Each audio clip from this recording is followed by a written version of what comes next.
Daddy, kapag meron pang ginawang kalokohan yung bantay na yan, talagang palalayasin na siya ni Dad. Gusto mong sirain ko yung sofang yan? Gusto ko ngat-ngatin mo tong mga gamit dito. Ba't mo sinisira yan? Ano nangyari dito? Sino sumira niyan? Si Bantay, Dad! Siya yung sumira niyan. Ilayo niyo na yung aso niya sa mamamahay niyo!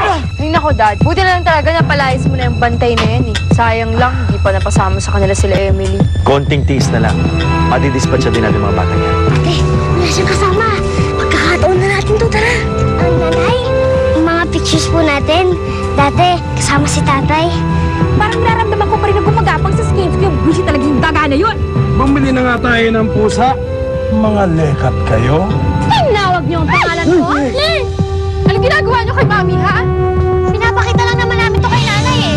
Hindi niyo to dapat pinapakita kay Mami kasi ginugulo niyo lang yung isip niya.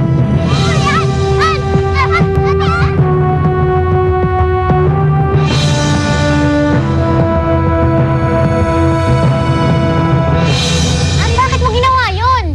Tama lang yan sa mga litratong yan. Eh, ginugulo niyo lang naman si Mami eh. Sama mo talaga. Kapal na mukha mo sabihin sa akin yan, samantalang sampid lang naman kayo dito. Huwag mo sasaktan yung kapatid ko ah. Bakit? Anong gagawin mo? Ano? Junix. Ano? Ano ang guluhan to? Ha? The name is Zika. Meow. And I'm Zuka. I'm Becca. And I'm Leka. Meow. Mag-audition ba kayo? Bakit ganyan mga suot nyo? Gimmick to ng pet shop. May reklamo? Bakit kayo ganyan ang mga suot nyo, ha? May mga kuro-korona pa kayong nalalaman? Kasi, mga hari at reyna kami. May reklamo? Ito bang kayo ang bili namin? Kumakain ba kayo ng daga? Kasi maraming daga sa palasyo namin eh. Pwede ba, ha? Huwag nga kayong puro mga biro. Papadapa ko na kayo eh. Ano ba talagang kailangan nyo? Gusto namin bumili ng pusa. Yung matapang. Tsaka yung katatakutan ng daga. Bibili lang pala ng pusa. Ang dami pang pasakali eh. Hay ano? Take your pick. Sila kasi Dad eh. Ginugulo nila si Mami. Pinapakita lang naman namin kay nanay yung mga pictures namin eh. Pero sinunod po niya hindi to si Moon. Dad, iniiwas ko lang naman po na lituhin nila si Mami. Di ba yun naman yung sinabi niyo sa akin? Ang sabi niyo sa akin talaga ako si Mami, yun lang yung ginagawa ko. Tama si Ann! Pero Tito Simon, Pwede ba tigilan niyo na ako sa litratong yan? Akala niyo siguro hindi ko alam na dinoktor niyo litratong yan? nagkakamali po kay Tito Simon. Tama na! Kahit anong sabihin niyo, kahit anong gawin niyo, hindi ako naniniwala na anak kayo ni Marcela! Samahan mo na mami mo. Make sure she's okay. Excuse me. Magkaliwanagan tayo, ha? Pinatira ko na kayo sa bahay ko. Pero ayoko na maulit na ginugulo niyo si Marcela. Kung hindi, matutulad kayo sa asa niyo. Papalayasin ko rin kayo dito!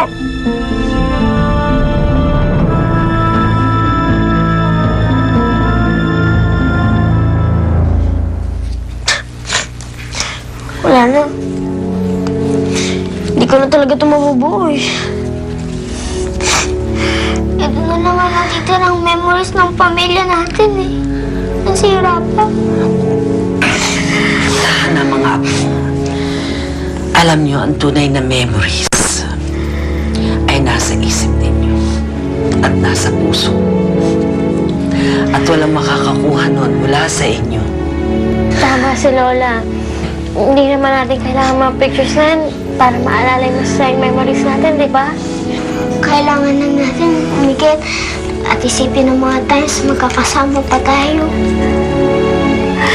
Nakikita mo kung gaano tayo ko sa'yo noon. Kaya nga, kailangan huwag kayong gi-give up. Huwag kayong susuko. Darating din ang panahon, makikilala kayo ng nanay niyo. Kahit ganyan si nanay, alam ko na nasa puso niya mga memories natin. Oh, Junix. I'm so sorry.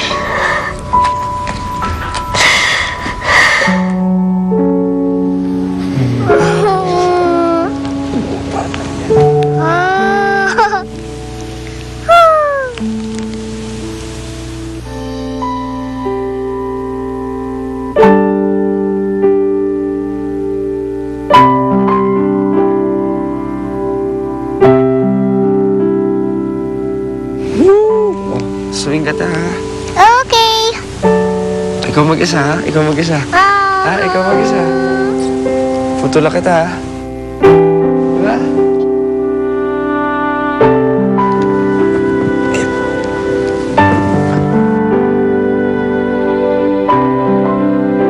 Pantatay! Namiss ka namin. Pati sila Ate Emily, Ate Junix, Ate Farah. Miss na miss ko na rin mga anak ko, Lenlen. Sayang, no? Hindi kasama ni Bantatay si Emily. Si Emily tsaka yung mga kapatid niya. O, Artie, napag-aalata na kita. Bata pa si Emily. Lagot ka, kuya. Nagalit yata si Bantatay. Obvious kasi. May tama kay Ate Emily. Obvious ka dyan. Takot kulong kay Bantatay, no? Mabuti na nagkakaliwanagan tayo.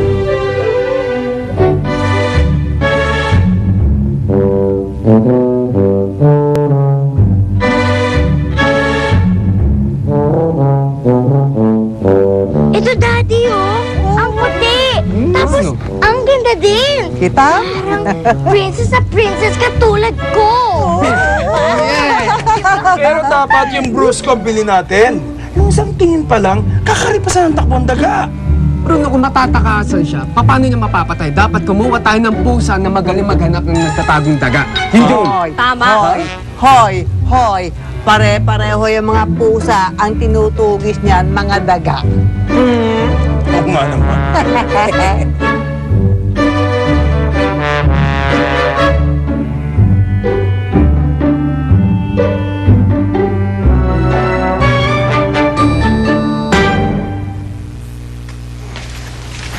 Ayun si nanay, oh.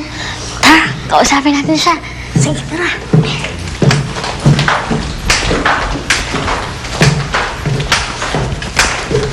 Nanay. Mami? Mami, umakyat po muna tayo sa kwarto. Meron po akong ipapakita sa inyo.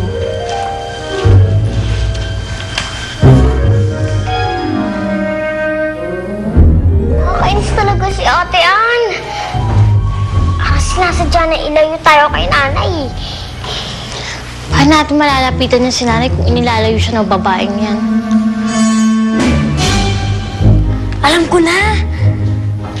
Eh kung tayo na lang kaya ang gumawa ng paraan para si ate nang mismo lumayo kay nanay.